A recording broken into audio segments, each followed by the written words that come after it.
Nature secret kitchen में आप सभी का स्वागत है। आज हम जन्माष्टमी उत्सव के लिए पंजीरी बनाएंगे। ये आटे धनिया की पंजीरी है। आइए देखते हैं इसको बनाने के लिए हमें किन सामग्री की आवश्यकता होगी।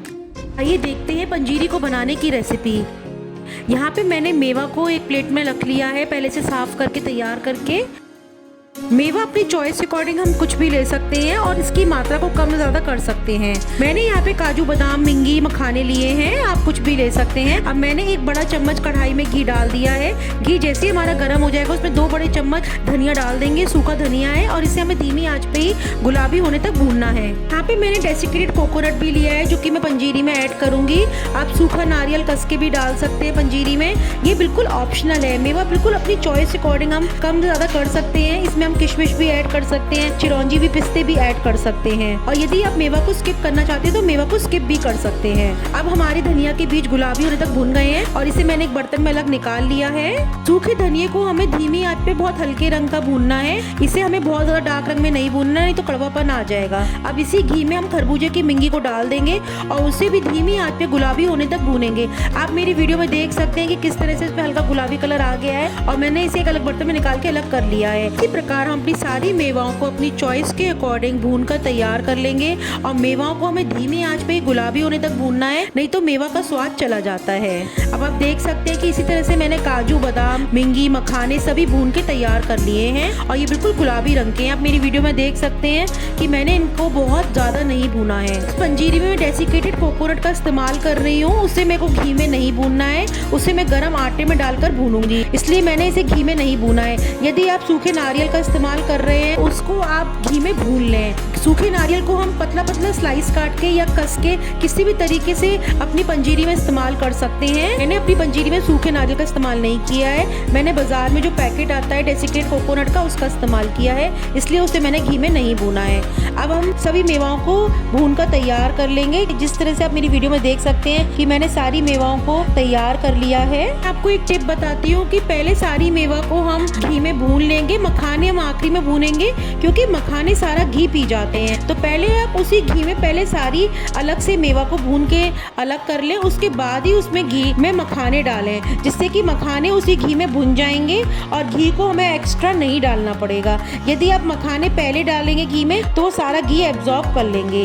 अब हमारे मखाने भी भुन के तैयार हो चुके हैं। अब मैंने यहाँ पे 2 बड़े चम्मच घी डाल दिया है, ये कम से कम 200 ग्राम घी है। इसके बाद मैंने इसमें 800 ग्राम आटा डाल दिया है और इसको हमें धीमी आंच पे ही ब्राउन होने तक भूनना है। आटा हमें बहुत अच्छे से ब्राउन करना है और धीमी आंच पे ही भूनना है। ध्यान रखना है कि आटे को हमें छोड़ना नहीं है, हमें चलाते रहना है जब तक कि आटा हमारा भून नहीं जाता। पंजीरी को तैयार करने में मेरा 200 ग्राम से 250 ग्राम के करीब घी लगा है, क्योंकि 40 से 50 ग्राम घी हमारा मेवा भूनते वक्त भी लग जाएगा। तो हमें घी की मात्रा को बिल्कुल नाप तोल के ही अपनी पंजीरी में ऐड करना है, जिससे कि हमारी पंजीरी का टेक्सचर बहुत अच्छा आए।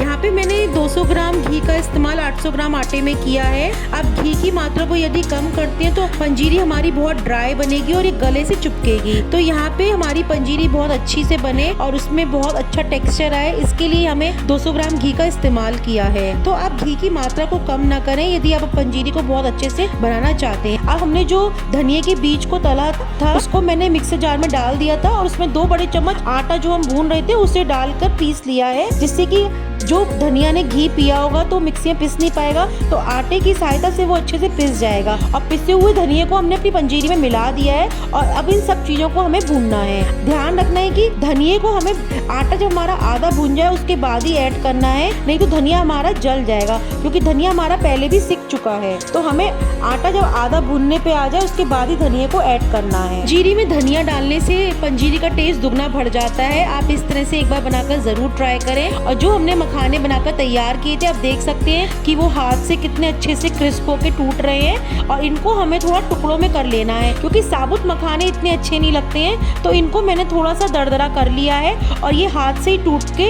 इनके टुकड़े तैयार कर लिए हैं। इधर हमारी पंजीरी देखिए भुन रही है और अब इसमें हम अपना डेसिकेटेड कोकोनट भी डाल देंगे। हमारी पंजीरी लगभग भुनने ही वाली है। इसी वक्त मैंने डेसिकेटेड कोकोनट डाला है, पहले से नहीं डाला है, नहीं तो कोकोनट का स्वाद भी बिगड़ जाएगा और वो भी जला सा हो जाएगा। हमें पंजीरी में मेवाओं का इस्तेमाल किस तरह से करना है और कब करना है और कितना भूनना है, इस बात का हमें बिल्कुल ध्यान रखना है। हमें पहले से कोई चीज एक्स्ट्रा नहीं भूननी है, नहीं तो उससे हमारी पंजीरी का स्वाद बिगड़ जाएगा। तो आप देख सकते हैं कि डेसिकेटेड कोकोनट को भी मैंने बहुत बाद में डाला है, क्योंकि गर्म आटे में ही वो सिक जाएगा। आटे की पंजीरी जब हम भून रहे होते हैं तो आटे में इतनी गर्माई होती है कि बहुत हल्की मेवा तो उसी आटे के अंदर ही सिक जाती है। अब हम जो आटा सिक गया है उसे हम एक परात में निकाल लेंगे और उसके बाद अपनी सारी मेवा और इसमें हमने जो बूरा बराबर की मात्रा में मिक्स करेंगे। 800 ग्राम यदि हमारा आटा है तो हम इसमें 800 ग्राम ही बूरा ऐड करेंगे और अब इन सब चीज़ों को अच्छे से मिक्स करेंगे।